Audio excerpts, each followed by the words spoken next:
Olá, gente.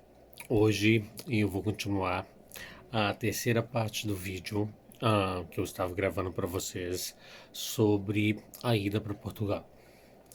Ahn, Ontem eu parei na parte que eu estava mudando de casa. Isso tudo tinha se passado mais ou menos um mês. Eu estava em Portugal e estava procurando emprego, não conseguia, porque tinha visto de turista, aquela dificuldade toda na época que eu fui.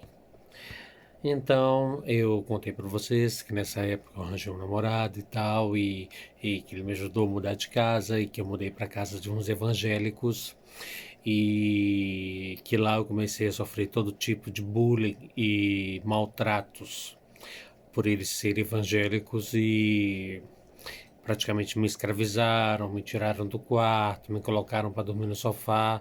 Foi uma humilhação terrível. Até que o belo dia que eu cheguei, como eu falei para vocês, eu cheguei lá e encontrei minha mala vazia, sem dinheiro, sem nada. Aí começa agora a minha história, a minha sobrevivência em Portugal.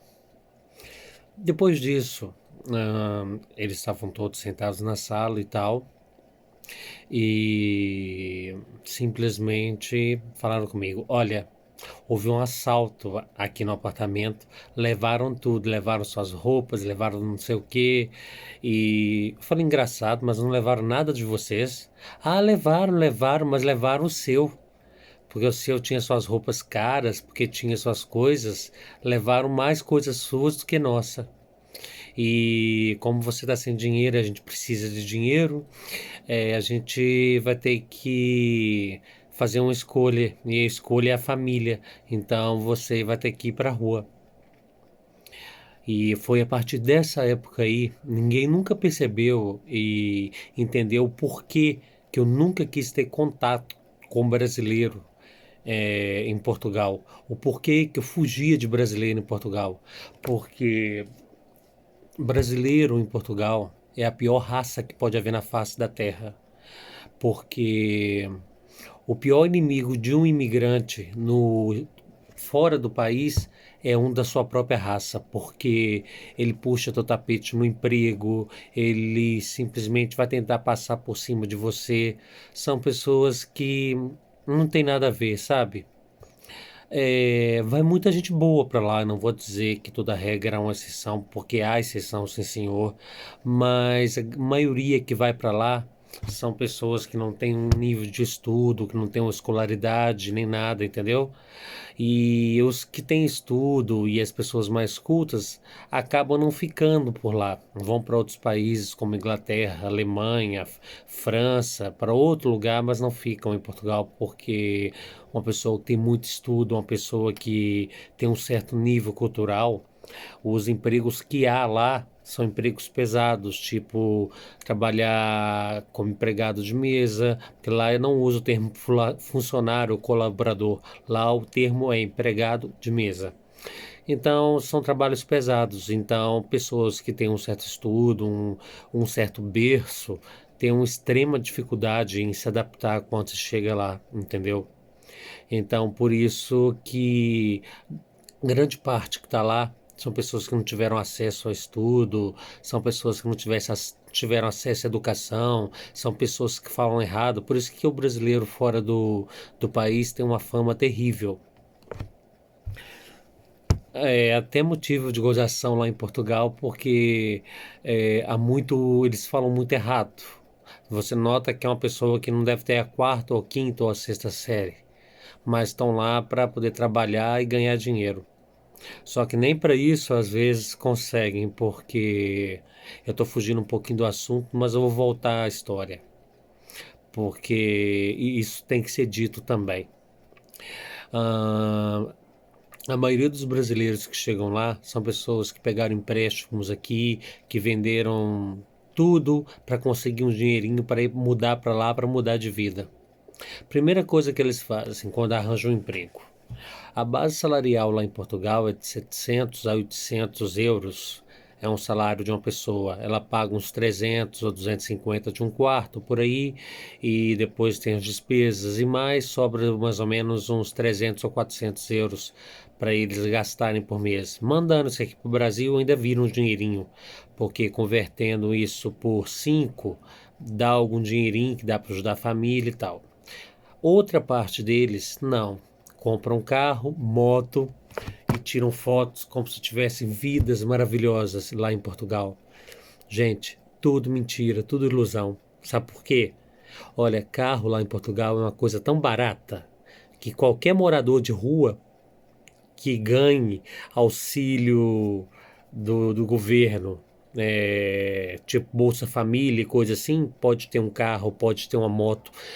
Carro e moto lá, independente da marca que seja, é coisa barata. Qualquer um pode ter. Qualquer português tem um carro. Os portugueses em geral têm carro porque eles pegam um empréstimo e vão pagando tipo 250 euros por mês e compram um carro do ano, bonito. Aí chega o brasileiro lá iludido, ai, minha namorada ou meu namorado tem um carrão, tem um BMW. BMW, Mercedes, Audi, isso lá em Portugal é muito comum. É carro popular, não é carro chique como é aqui no Brasil. No Brasil ter um carro assim é uma coisa com status. Lá não. Lá ou é necessidade ou é mesmo só por ter, porque é uma coisa muito barata. Aí pregam, postam no Facebook, postam no Instagram que estão com a vida maravilhosa, que estão com carro, moto depois de 6, 7 meses, mas essa não é a realidade, porque estão vivendo num quarto, estão trabalhando mais de 10 horas por dia e o dinheiro que dá é mesmo para sobreviver, para comprar uma roupinha e tal, entendeu? Quem vai para Portugal, quem vai para a Europa, tem que ir em busca de qualidade de vida. Isso aí vocês vão ter. Agora, se vocês estiverem pensando em vender tudo para poder achar que vai enriquecer a trabalhar como funcionário em Portugal, esqueçam, isso não vai acontecer com nenhum de vocês brasileiros, nenhum, nenhum. Só existe uma fórmula de se vencer em qualquer parte da Europa, mas isso eu vou deixar para o final do vídeo, que é o final da minha história, que é quando eu realmente consegui construir minha vida. Então, voltando nesse assunto, a partir daí eu peguei minha mala vazia, sem nada dentro, com a roupa do corpo, saí, desci as escadarias e fui para a rua. É, Foi uma experiência meio frustrante, sabe? Porque eu tinha chegado lá, eu estava com dinheiro, eu estava com tempo, eu estava com possibilidades, tudo para poder conseguir me estabilizar e conseguir acertar a minha vida para poder é, construir minha vida como imigrante lá, como se diz. Mas não foi bem assim que aconteceu. Então eu fui morar na rua. Era inverno, Costa da Caparica, lugar muito ventoso. Foi uma situação muito difícil, porque lá tem uma ruazinha principal onde tem um mercadinho todo domingo e tinha um vão de uma escada que subia para um prédio e eu dormia embaixo desse vão, dessa escada. Então, durante o domingo, passava muitas pessoas por essas ruínas e me viam lá deitado e me davam esmolas e coisas assim. Não tenho vergonha porque muita gente me ajudou, sabe? Eu não tenho vergonha da minha história porque eu consegui vencer. Então, se eu estou aqui hoje contando para vocês é porque eu sou um vitorioso. Então, se eu passei por isso é porque eu tive que passar e porque eu tive que aprender muita lição da vida para poder saber o que eu sei hoje. Então, a primeira semana na rua foi muito difícil porque eu não tinha roupas adequadas para frio, pescoço, juntas de braços, junta dos dedos, junta do joelho, tudo ficou ferido em carne viva por causa do frio. E não tinha muito o que fazer porque eu não tinha um creme, eu não tinha nada para poder passar, nada que pudesse amenizar a situação. Os vizinhos que moravam nessa ruazinha começaram a me ver lá. Graças a Deus, isso aí eu não posso reclamar. Eu, na época, era muito novinho, bonitinho, lourinho, do olho azul. Então, todo mundo perguntava, mas que um rapaz novinho estava jogado no meio da rua dessa forma. Então, as velhotinhas começaram a me trazer sopa de manhã, pão, comida e tudo mais. Fome eu não passei, porque elas me davam todo dia pequeno almoço, que é o café da manhã, me davam almoço, janta e tudo. Mas minha vida era repetitiva, era simplesmente eu acordava de manhã, as velhotinhas me davam comida, eu dava uma volta, passeava, rodava por lá, tentava arranjar emprego, mas como as roupas foram ficando velhas e feias, ninguém me empregava porque eu já estava barbudo, estava com aspecto mesmo de morador de rua. Então, foram se passando uma semana, duas, três, elas me arranjaram um colchão, e depois me arranjaram um agasalho, e foram cuidando de mim. Eu fiquei mais ou menos o quê? Um mês e meio morando na rua. Até que um belo dia, um senhor me viu deitado. Passou de madrugada, eu acho que estava chegando eles chamam lá de borga, que é da noitada, e me viu deitado num colchão. Eu já estava com a cabeleira loura, pegando por aqui, o cabelo todo grandão. Ele perguntou: Olha, o que que um miúdo tão novo está fazendo essa hora deitado no meio da rua, como eles chamam lá de morador de bairro de lata, que é de favela? E eu respondi para ele: Olha, eu fui despejado, fui enganado pelos meus próprios patrícios, fui enganado pelos próprios brasileiros e acabei onde estou aqui agora. E ele virou para mim e falou assim: Olha, eu moro em Lisboa, não é aqui na costa. Eu tenho um restaurante lá. E atrás desse restaurante eu tenho um anexo, que é um quartinho com banheiro. E é um quartinho com banheiro, que eles chamam de anexo. Então, eu não tenho como te contratar porque você está ilegal e realmente já estava ilegal, porque o visto de turista tem validade, já está vencido. E ele falou assim: Olha, se você quiser, você pode morar nesse quartinho e eu te arranjo trabalho. O nome dele era Joaquim, não é Joaquim, é Paulo. O nome dele é Paulo. Isso. E o senhor Paulo simplesmente me levou para esse anexo. Eu levei minha mala para lá, só tinha uma única roupa e as roupas que as velhotas me deram. Ele também foi me dando umas roupinhas. Aí, pelo menos roupinha para trabalhar eu tinha, para sair eu não tinha não. Eu não tinha, só tinha roupa mesmo para ir para trabalhar, que era de uniforme, e roupa para estar em casa.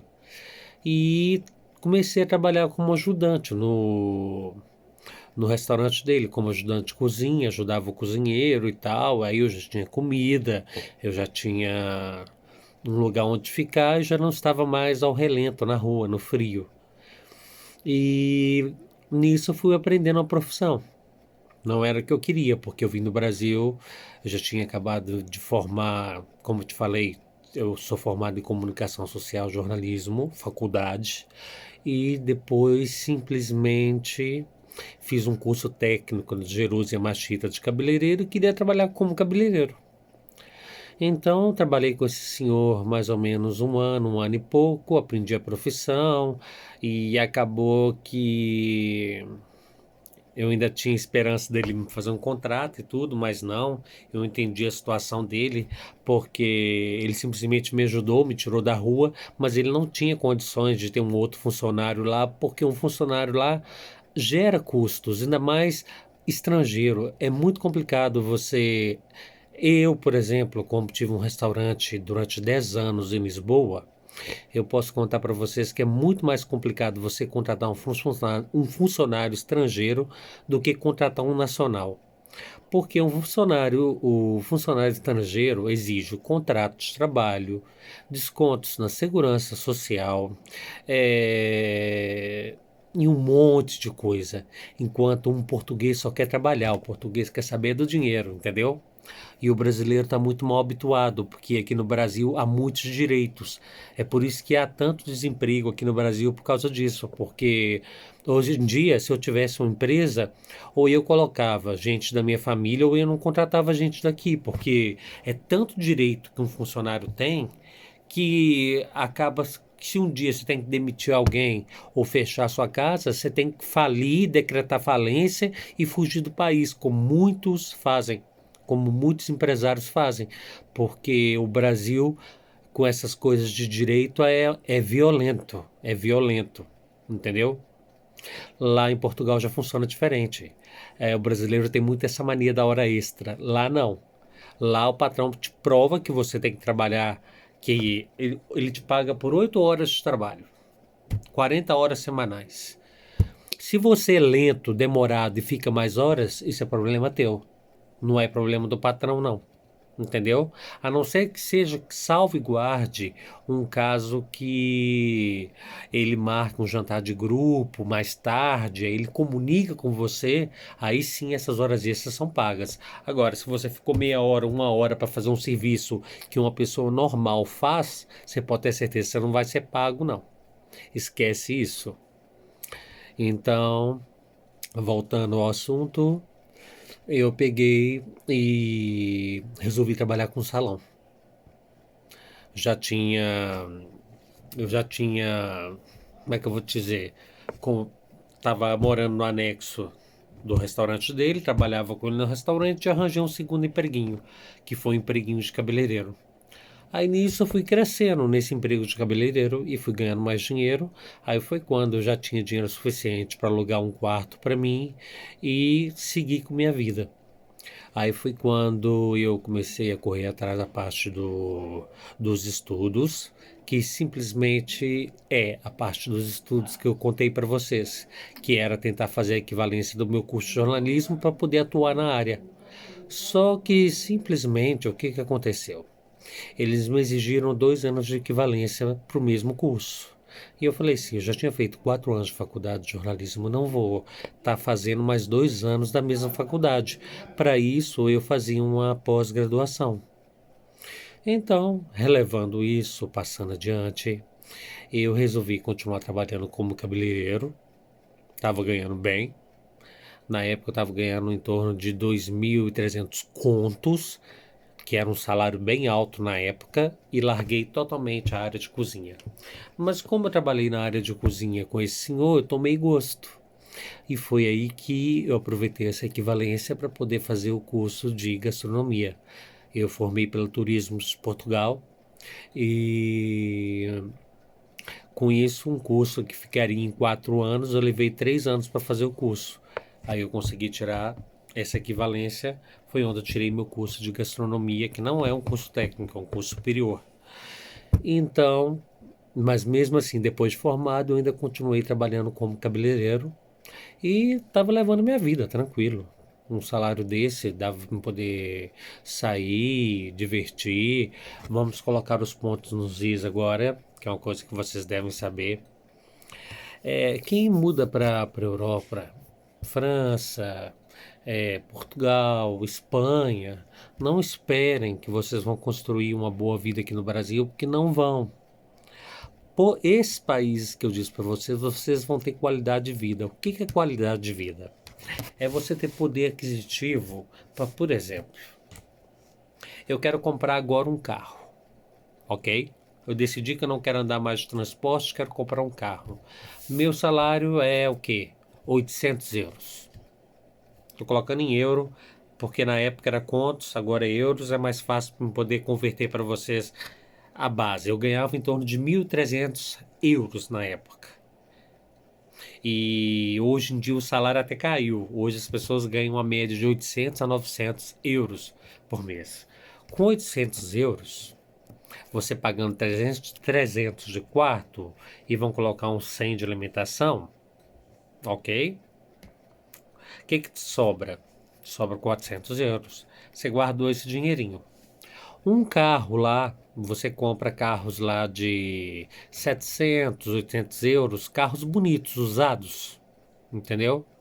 Aí eu já tenho meu carrinho. Aí eu vou lá, posto a foto e falo, olha, já comprei meu carro, já estou vencendo em Portugal. Se você fizer um cálculo, se você mandar esses 400 euros aqui pro Brasil, olha, 400 vezes 5 vai dar quanto? Fazem a conta aqui, eu faço rapidinho. 5 vezes 0 vezes 5 vezes 0, 0, 0. Ah, tá. €400 vezes 5, você manda em torno de R$ 2.000 para cá. Um apartamento cá, em condições, custa em torno de 230, R$ 240 mil. Você mandando em torno de 2.000, que você não vai conseguir mandar isso, garanto-lhe eu que você não vai conseguir mandar isso. Quanto tempo você vai levar para comprar uma casa aqui? Entendeu? Acaba saindo elas por elas. A vantagem que você tem lá é que você não tem assaltos, você pode sair na rua e atender seu telefone tranquilo, sem medo. Você pode ter a roupa que você quiser, você vai numa loja e compra o que você quiser. Pode comprar o tão sonhado iPhone, que até hoje eu não consigo perceber qual é a loucura das pessoas por iPhone, porque realmente o telefone é uma porcaria. Eu tive todos, tive do 5 ao 11 Pro Max. E vou te dizer, olha, não troco Android, os meus Androids por um iPhone jamais, tá? Isso é ostentação. É a mesma coisa que, olha, hoje em dia telefones Androids a nível de câmera e tecnologia estão, digamos, 5, 6 anos à frente, tecnologicamente, a nível do iPhone hoje atual. Então, desculpe, Steve Jobs, mas eu não sou teu fã e indico muita gente aí a comprar outros telefones que fazem o mesmo trabalho, porque mesmo eu sendo blogueiro, influenciador digital, que é o meu trabalho aqui atualmente, eu não trabalho com iPhones, não consigo. Eu também nojo. Porque só porque tem o A13 Bionic e um processador rápido, os outros também têm.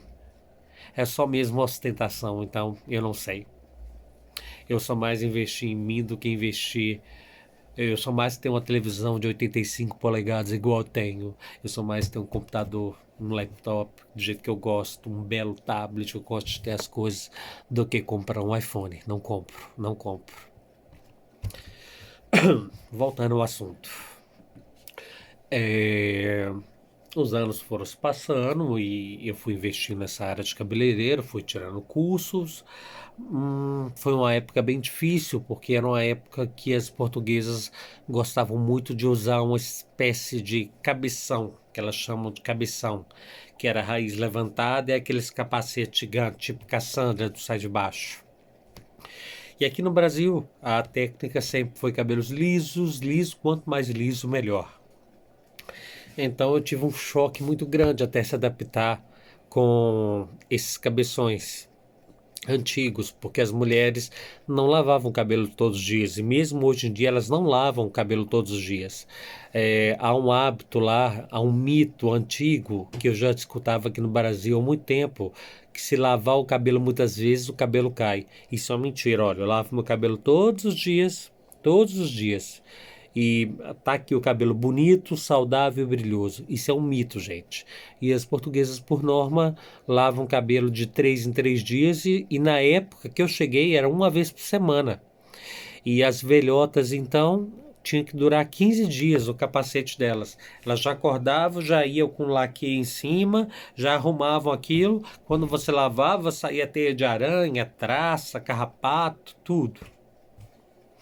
Até que é, eu comecei a juntar um dinheirinho e tudo. Não podia abrir conta no banco porque eu não conseguia legalizar, porque precisava de contrato e tudo mais. Naquela época não davam um contrato facilmente a brasileiro, porque o brasileiro tinha fama que quando conseguia o contrato, dava o pé na bunda do patrão e deixava o patrão na mão. Então, os brasileiros novos que chegavam acabavam pagando pelos erros dos outros lá atrás, que lá atrás deixaram. Então, eu estava lá mesmo para ganhar dinheiro e vencer na vida, que era meu objetivo, porque eu fiz um juramento, eu falei, eu não vou voltar para o Brasil fracassado, não vou voltar para o Brasil uma bicha, igual vou falar mesmo na linguagem que o pessoal fala aqui na cidade, não vou voltar uma bicha pobre, nunca. Para isso eu prefiro morrer. Então, simplesmente fui juntando dinheiro, juntando. E fui mandando para cá. E pedi meus pais para guardar uma poupança para mim. E assim que desse para comprar um lote, Eles investiriam para mim nesse lote, e de um lote eu ia construir alguma coisa. Esse foi o primeiro plano. Tinha acabado de mandar o dinheiro, gente. Vi um anúncio no jornal. Estava escrito assim: cuidado com esses anúncios de jornal que são armadilhas e podem ser fatais, principalmente para vocês mulheres. Muito cuidado com esses anúncios, porque eu vi um anúncio, nessa época eu não estava solteiro, estava escrito lá, precisa-se de cabeleireiro urgente, dou moradia, salário 1.500 euros. Eu falei, poxa, é o emprego dos sonhos. Não pagar aluguel, trabalhar num salão é só juntar dinheiro.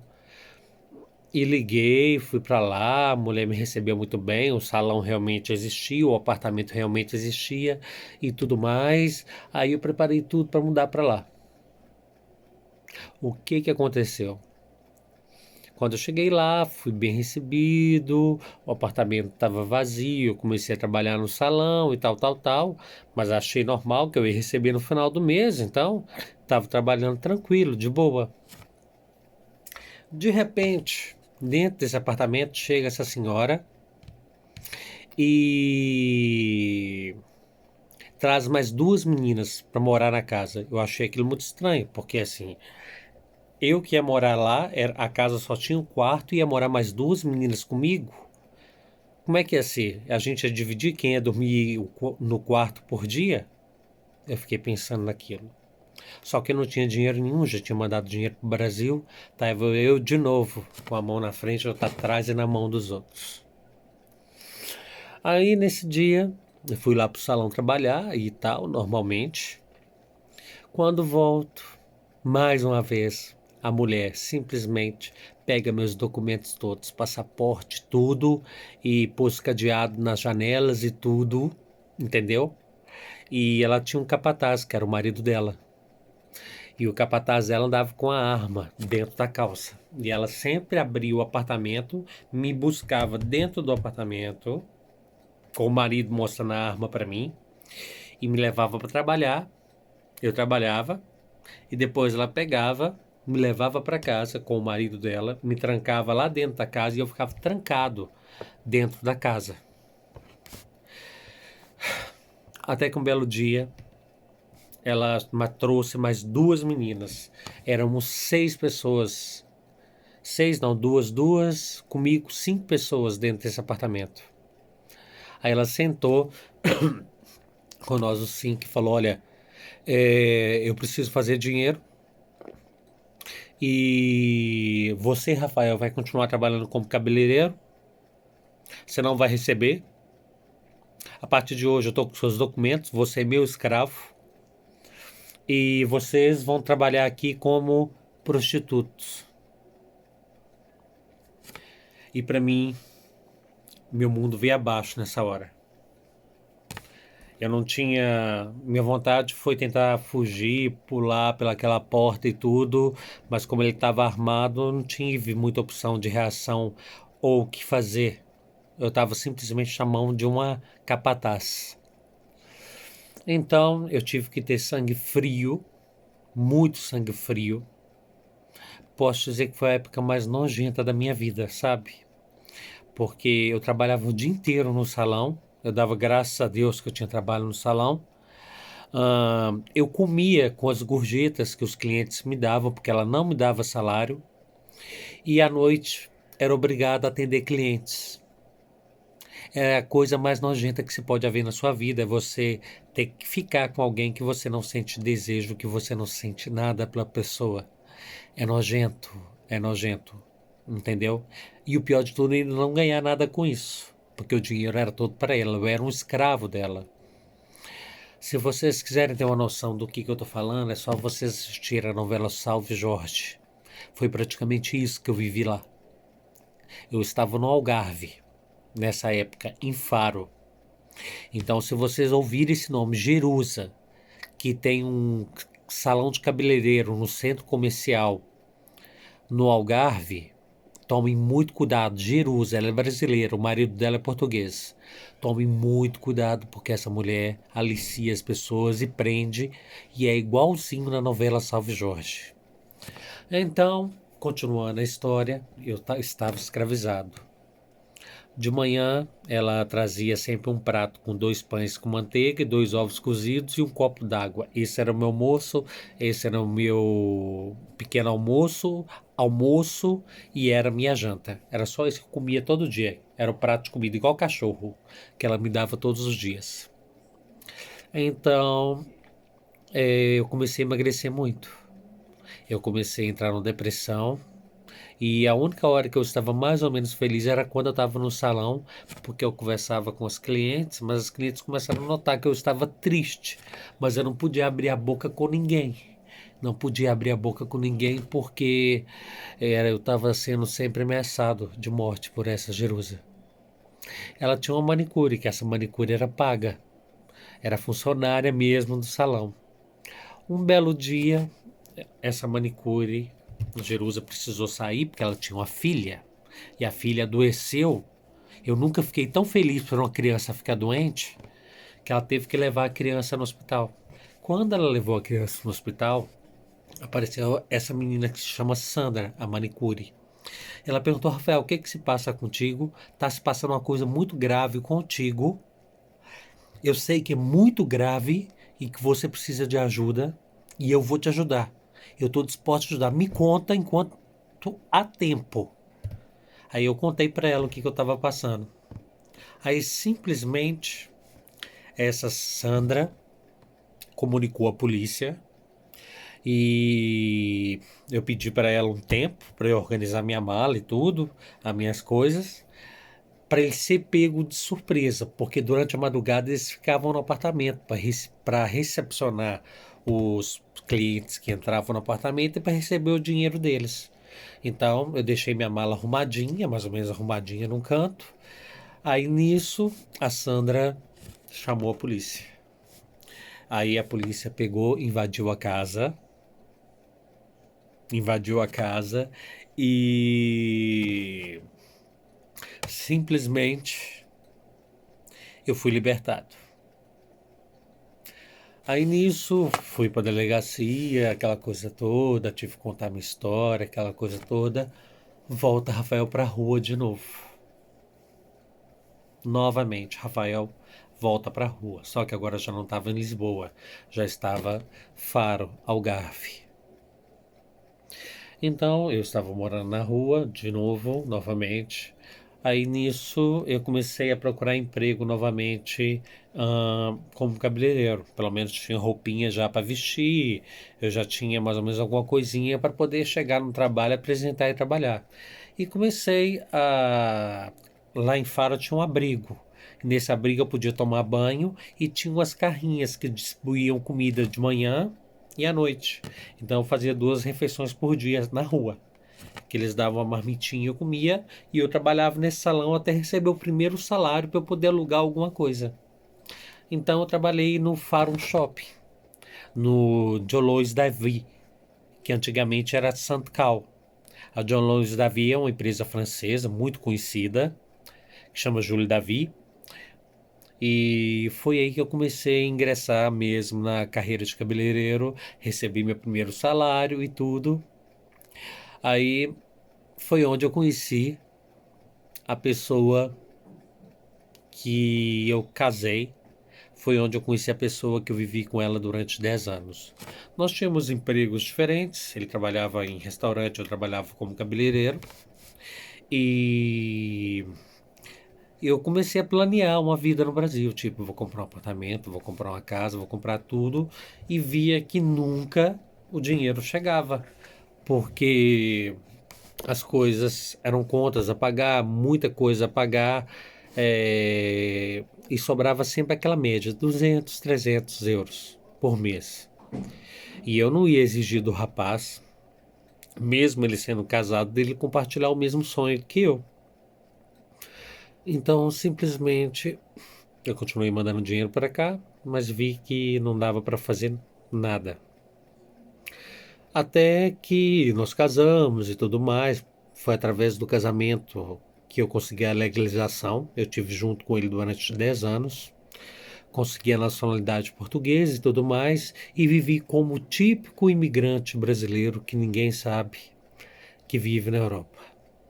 Tinha as melhores roupas, tinha os telefones que eu queria, tinha tudo que eu queria, mas o sonho mesmo de ter minha casinha, o sonho de construir um futuro para quando eu envelhecesse, isso eu não via acontecer. Um belo dia, no caso, na época, eu tenho que usar o termo marido, ele vira para mim e fala para mim assim, que queria viver na roça, que ia pegar um empréstimo no banco e que ia viver no meio do mato. E eu falei assim, eu não quero viver no meio do mato, eu sou um rapaz da cidade, eu não ia me adaptar jamais viver no Alentejo, viver no meio do mato, a criar animais, a criar vaca, uma pessoa que sempre gostou da cidade, da noite, de andar bem vestido, tá avulso lá sozinho, sem acesso a nada no meio do mato. Foi quando nós chegamos a um acordo, divorciamos, separamos e eu voltei para Lisboa. Nisso de eu voltar para Lisboa, eu já tinha outra cabeça, tinha um dinheirinho no banco e tudo mais, já não mandava tudo pro Brasil, porque eu já queria estar seguro e tudo mais. E foi quando eu comecei a trabalhar num salão que chamava Lúcia Piloto. E comecei a atender artistas, bom salário, bom tudo. E falei assim, mas mesmo assim eu ganhando tanto dinheiro, por que que eu não consigo construir a minha vida no Brasil? Eu tenho tudo. Quero comprar um computador, compro. Quero comprar um tablet, compro. Quero comprar um telefone, compro. Quero comprar uma televisão, compro. Quero comprar aquela roupa, compro. Quero comprar tudo, compro. Mas aquele dinheiro tipo, eu vou ter minha casa própria, nunca acontecia. Aí até um belo dia eu falei, olha, eu vou pôr o curso que eu tirei em prática. E comecei a procurar um restaurante. Achei um restaurante em Lisboa, Santa Polônia, que foi incendiado. E o dono não tinha dinheiro para poder reformar o restaurante e ele estava lá parado, jogado ao relento. Foi quando eu fiz olhei aquele restaurante, estava lá, aluga-se, eu olhei para ele assim e falei, misericórdia, eu vou ter trabalho por uma vida inteira para poder reformar e pôr esse restaurante a funcionar. Então, é, eu falei assim, chamei o senhorio, que lá a gente chama de senhorio, e falei com ele, olha, é o seguinte, eu trabalho no salão tal, tal, tal, eu ganho X por mês, eu vou te reformar esse restaurante todinho, eu vou dar um nome à casa, eu vou mobilar ele todo por dentro, mas enquanto eu estiver dentro desse restaurante, eu não vou pagar aluguel, não vou pagar nada disso, e o andar de cima que está queimado, eu vou reformar também, é onde eu vou viver e não vou pagar aluguel.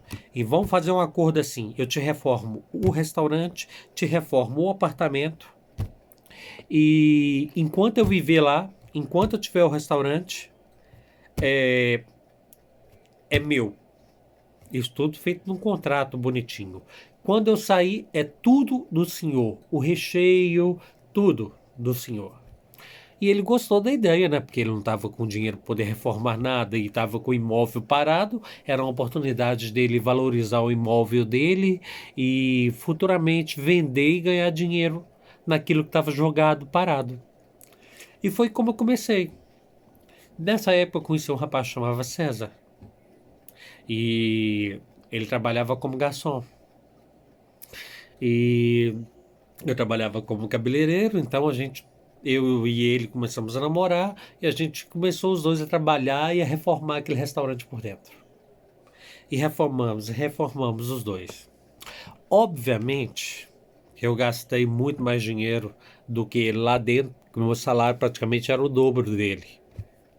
Só que, como é que eu vou falar para vocês? Nós conseguimos concluir o sonho de abrir o restaurante. Só que a relação não dava certo, não estava dando certo, porque eu não sei, eu ligo muito a signos. E Capricórnio é um signo muito complicado, principalmente no campo masculino. Porque o Capricórnio é aquele que acorda de manhã com a cara de mau humor, entendeu? Não sorri para você, não te dá um bom dia, mas pros da rua é um sorriso de orelha a orelha, bom dia e tal, tal, tal, e aquilo me matava por dentro. E são pessoas que conseguem ser bem frias e conseguem desprezar com muita facilidade e conseguem te tirar do centro da atenção, do ânimo. E eu sou leonino, eu sou muito explosivo, então nunca ia dar certo com o Capricórnio. Mas fomos sócios durante 4 anos. Nesses 4 anos nós ganhamos um dinheiro, sim. Eu mandei dinheiro para o Brasil, guardei um bocado. Foi quando eu comprei o meu primeiro apartamento. É, Em vez de comprar, minto, foi quando eu comprei meu primeiro lote. Foi no Cidade Nova. Aí depois disso, nós acabamos por romper. Eu fiquei com o restaurante, continuei tocando o restaurante, fiz uma segunda reforma nele, porque inicialmente fiz uma reforma mais poupada, porque não tinha, era muito gasto para poder pôr ele funcional. Então não deu para poder tratar muito de decoração. Então, o que que eu resolvi fazer? Eu deixei para uma segunda reforma. Nessa segunda reforma, eu comecei a trabalhar com tempero mineiro mesmo e fui fazendo a clientela. A casa, na época, tinha 20 lugares. Eu consegui transformar essa casa, assim, abrangi o espaço dela de forma que ela tinha 64 lugares. E trabalhava com comida mineira, comida vegetariana e trabalhava com comidas também diferentes, portuguesas, italianas, uma mistura. E comecei a fazer o nome. Foi nessa época que eu comecei a ganhar dinheiro. 4 anos depois de abrir o restaurante. Eu tive ele durante 10. Então, depois desses 4 anos, eu comecei a ganhar dinheiro mesmo com força. Aí meu pai pegou, vendeu o lote, comprou um apartamento para mim. Nós reformamos o apartamento por dentro e colocamos alugar. Aí depois eu fui juntando dinheiro de novo, compramos mais um apartamento. Reformamos ele todo, colocamos ele para alugar. Enquanto isso eu fui acumulando patrimônio, que era coisas que eu gostava, que era roupa, televisão e coisas para o meu dia a dia. Já que eu trabalhava tanto, eu falava, vou ter pelo menos o meu mínimo de conforto. Meu mínimo de conforto era andar bem vestido, ter os telemóveis topo de gama do ano, era ter os computadores do ano, era ter tudo do ano. Desculpa aí, fui puxar e acabou caindo aqui, desculpa. Então era meu hobby. Aí depois disso, eu conheci um rapaz que se chamava Henry. Foi meu parceiro durante uns anos, valente. Foi o rapaz que faleceu de câncer. E ele foi meu cozinheiro e eu trabalhava nas mesas. Eu cansei um bocado da cozinha porque é todo dia a mesma coisa, repetitivo. Foi onde eu aprendi a falar inglês, aprendi a falar um bocado de francês, aprendi a falar espanhol fluente. E a partir daí foi só ganhar dinheiro. O que eu resolvi fazer? Isso já mais pro final. Eu separei 30 mil que eu falei que era para eu fazer algo diferente na minha vida. E o resto do dinheiro eu mandei aqui pro Brasil, que foi para comprar o terceiro apartamento, que é onde eu vou viver. Que é esse que eu tenho postado para vocês nas fotos e tudo mais. Esse namorado me traiu. Esse que morreu. Ele me disse uma coisa que me marcou muito. Ele me traiu com um afrodescendente por causa de dote. E eu perguntei para ele por que ele não terminou a relação antes e por que ele chegou ao ponto de trair. Ele me disse que gostava muito de mim, que eu era muito boa pessoa, que eu era um excelente namorado, um excelente marido, que eu era o homem dos sonhos de qualquer pessoa, mas que eu não satisfazia. E eu perguntei por que eu não satisfazia. E ele respondeu, porque você não é sarado, porque você não é assim, assim, assado. Aí isso para mim, meu ego foi lá embaixo. Eu fiquei destruído. Aí vocês lembram que eu falei com vocês agora que eu deixei 30 mil euros guardado para tomar altitude para alguma coisa na minha vida, um dinheiro extra de sobra? Então, eu peguei esses 30 mil euros e falei, vou me transformar todo. Isso foi há 2 anos atrás. Foi quando eu comecei a fazer as plásticas e modifiquei o meu rosto, modifiquei meu corpo, modifiquei tudo que eu pude modificar. Sobrou dinheiro ainda, pra vocês terem ideia. Porque eu fiz tantas plásticas que o meu médico me ofereceu muito mais plásticas, que se fosse contabilizar em dinheiro, daria quase uns 45 a 50 mil euros em plástica. Só que eu gastei só 30. E, no entanto, continuei trabalhando no restaurante, juntando mais um dinheiro, porque o terceiro apartamento, aqui no Brasil, como a gente sabe, as pessoas, para poder passar um apartamento para o nome deles, é uma coisa terrível. É uma coisa terrível. É muito dinheiro. Você gasta pelo menos uns 8 a 9 mil reais só para passar um apartamento, fazer uma escritura para passar para o teu nome. Então eu tive que trabalhar para juntar um dinheirinho para isso. Então, como eu sempre fui muito resguardado e sempre fui uma pessoa muito centrada a nível financeiro, eu sempre consegui equilibrar as contas, pagar as coisas e tudo direitinho e nunca tive problema com isso. Essa, agora, para concluir a terceira parte do vídeo, para vocês entenderem, esse vídeo ficou bem longo, já está com quase 1 hora, é a parte que eu falo para vocês que quem vai para Portugal para trabalhar para os outros não vai construir futuro, a não ser que mora em terrinhas. Aqui, onde tudo é muito barato, aí leva uns 5, 6 anos ou 7 para poder comprar ou construir alguma coisinha. Agora, quem mora em cidades maiores como eu moro, não. Nem com 15 anos vocês compram uma casa própria. Estou falando de um. Trabalhando, vocês não vão conseguir. O segredo para se ganhar dinheiro no estrangeiro é você abrir seu próprio negócio, que aí sim vocês veem o dinheiro. Conselho que eu dou para vocês: contratem os nacionais. Os nacionais são mais fáceis porque, como é que eu vou dizer? O português está muito afim de trabalhar, o brasileiro está muito mal habituado. Hora extra, direitos e tudo. E um português você consegue negociar com ele, você consegue pagar um salário maior a eles e entrar num acordo melhor. Enquanto o brasileiro quer hora extra, 13º e por aí vai. E já com o português, se você falar com ele, olha, eu vou te pagar X e você abdica desses direitos, um português faz isso tranquilinho. E um brasileiro não. Então é por isso que hoje em dia os portugueses estão preferindo contratar os próprios nacionais do que os que vêm de fora. Porque tá difícil a situação, entendeu? Eu não estou aqui falando mal dos brasileiros, mas quem me acolheu foi os portugueses. Quem me acolheu foi o povo português. Quem me deu a oportunidade de crescer na vida foi os portugueses. Então, esse conselho serve até para vocês, portugueses. Se vocês querem vencer na vida, abra o teu próprio negócio. Não trabalhem para os outros, porque se você trabalhar para os outros, vocês nunca, nunca vão alcançar o objetivo de vocês. Para um português é mais fácil, porque ele pega um empréstimo no banco e vão pagando uma casa a vida inteira, alugam quartos, aí a despesa é menor e ainda conseguem manipular o dinheiro de forma para sobreviver. Agora, para um brasileiro é muito difícil sobreviver com o salário comercial que todo mundo paga lá.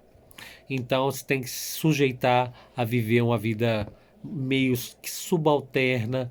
Morar sozinho no apartamento é um privilégio.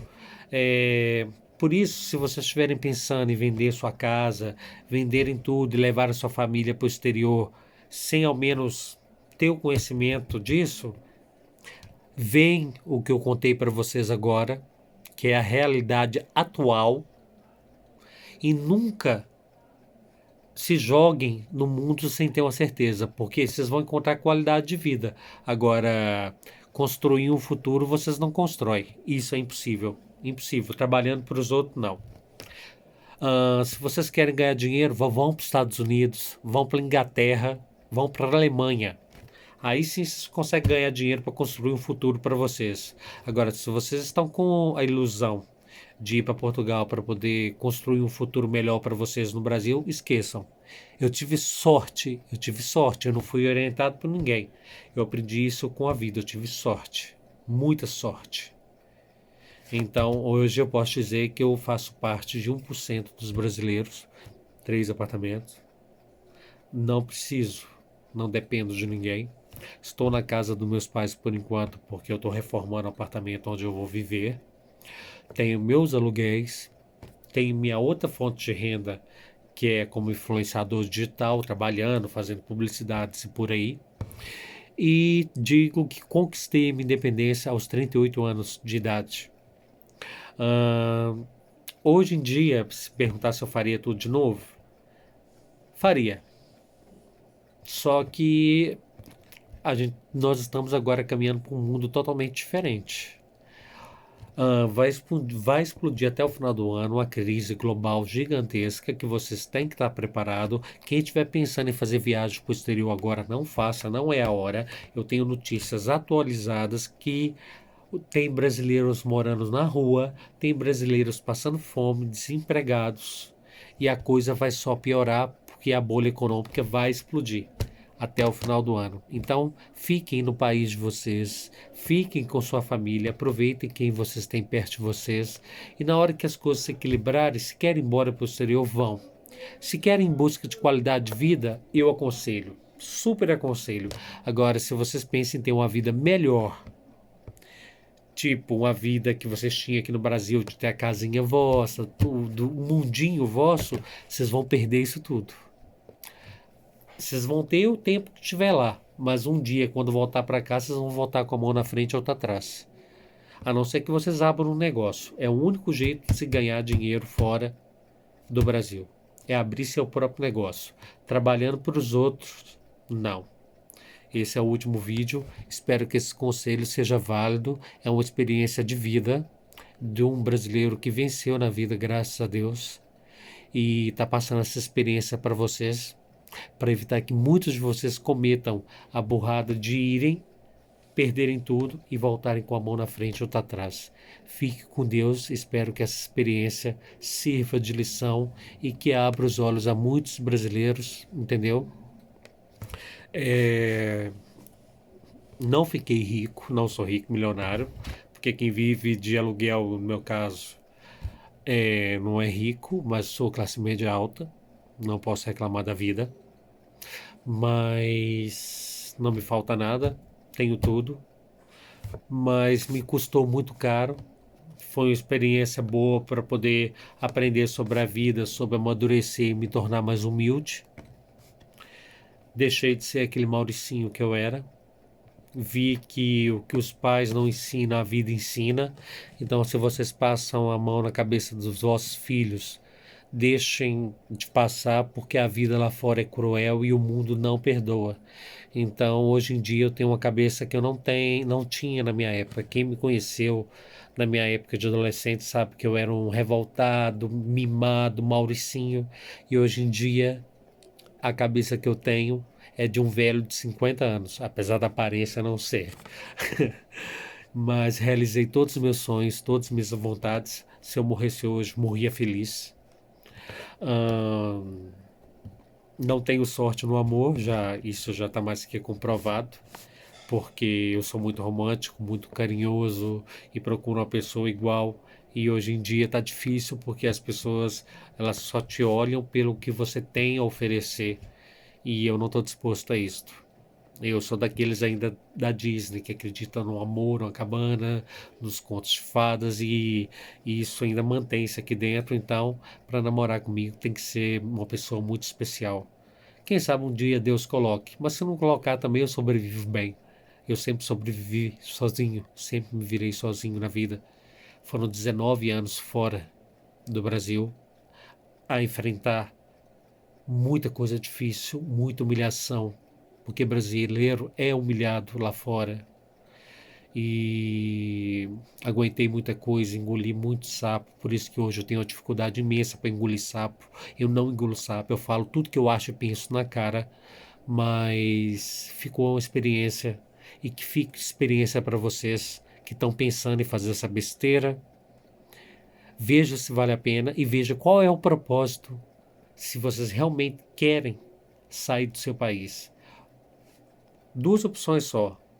Você só sai do país para ter qualidade de vida ou para construir uma vida cá. Você só tem essas duas opções. Mas para construir alguma coisa cá, trabalhando para os outros, é impossível. Esquece. Esquece. Gravem isso. Esquece. Trabalhando para os outros, você nunca vai ter nada no Brasil. Só se você tiver seu próprio negócio. Então, uma boa noite. Fique com Deus. Obrigado por tudo. E finalizo o vídeo aqui. E está aqui o meu relato de uma pessoa que foi para o estrangeiro, sofreu muito, foi humilhado, passou muita coisa, mas hoje é um vencedor. Então, eu não tenho vergonha nenhuma de falar que eu venci na vida e tenho muito orgulho de mim hoje. E gostaria que o eu de hoje seja o você de amanhã. Então, por isso que eu passei esses conselhos todos para vocês. Tenham uma boa noite, fiquem com Deus e obrigado por tudo.